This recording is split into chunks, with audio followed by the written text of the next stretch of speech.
Yeah, I guess you're right. Wait, I convinced you? Yeah, I guess I didn't research the subject very well. So, I won? What? We are the champions, my friends, and we'll keep on fighting till the end.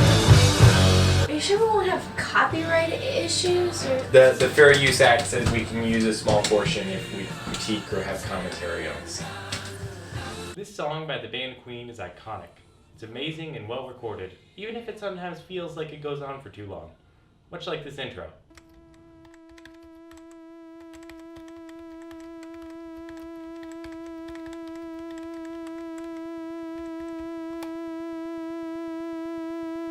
Hello YouTube and welcome to Someone's Wrong on the Internet. I'm your host Toby and today we're tackling what the very purpose of internet debates are. As with most questions we'll tackle on the show, the answer is not as simple as it might seem at first glance. But before we tackle the actual answer to the question, first let's mention something that is not the answer to the question. Winning.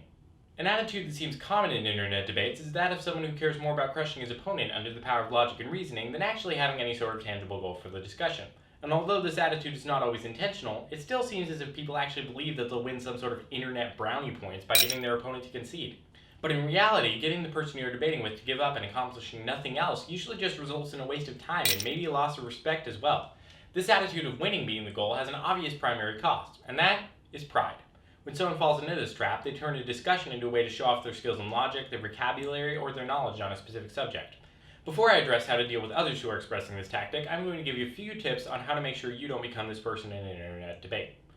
It's a lot easier to slip into this role than you might think. This brings me to the original subject of this episode, the purpose of internet debates. As I mentioned before, this does not have a simple answer. The purpose will change from person to person, and for each person it will change from debate to debate. But at the heart of it all, debate should really be about finding truth. Finding truth can come in many different forms and looks different from situation to situation. Something that really helped me is to think about what my goal is with a debate before I participate in one.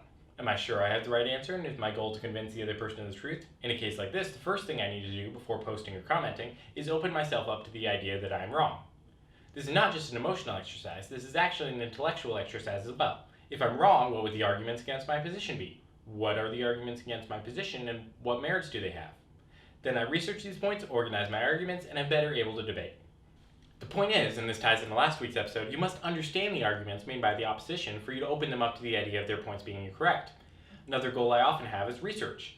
In these cases, I'm not arguing a point as much as I am understanding theirs. When someone presents an argument I've never heard on a subject, I will ask them as many questions as I can about their point so that I can understand it. This ties into the third rule I mentioned in the previous episode as well. It is very important to know the goal you have for a debate. If no one has any goals, the discussion will go nowhere.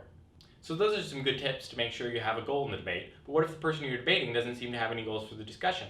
I've found that simply having a goal in mind for the debate will show through in my words and will often affect how the other people participating will approach the debate. This, however, does not work all the time. In less than half of these scenarios that I encounter. In some circumstances, simply asking your opponent politely what their goal is with the debate will make them consider why they're participating and help them to better present their case. This will usually only work in select cases, mostly when you're debating people you actually know in person, and probably not in more chaotic places such as the YouTube comment section. If the person you're debating is obviously trying to win as opposed to having an actual tangible goal in the debate, and none of these methods will work, then my best suggestion is to get out of the debate as quickly and quietly as possible. They will get what they want, and you will experience as little frustration as possible. If you're like me and sometimes don't follow my advice, and you continue debating this person who's simply trying to show off their argumentative skills as opposed to focusing on creating an effective discussion of different points, here's something you should never do. Try to outdo them.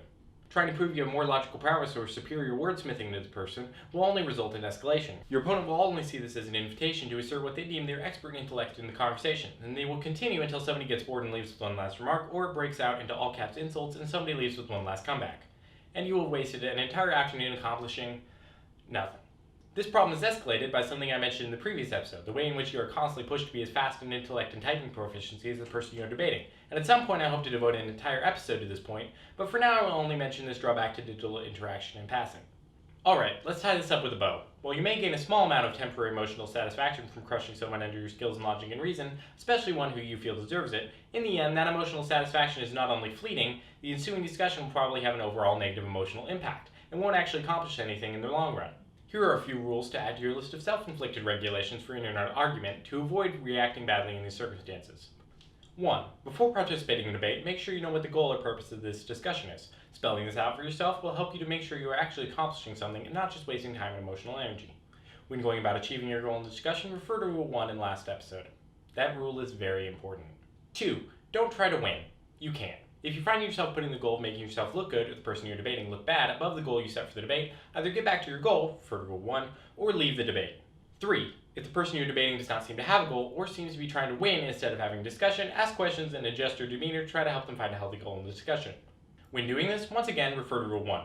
Should this fail, consider leaving the debate. By consider, I mean run, smiling, as fast as you can from this debate.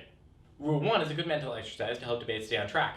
In all areas of life, having goals that you spell out for yourself that you work to achieve will increase efficiency and produce tangible results more consistently. Rule 2 will keep you from falling into the pit of showing off. I cannot stress the importance of this rule enough.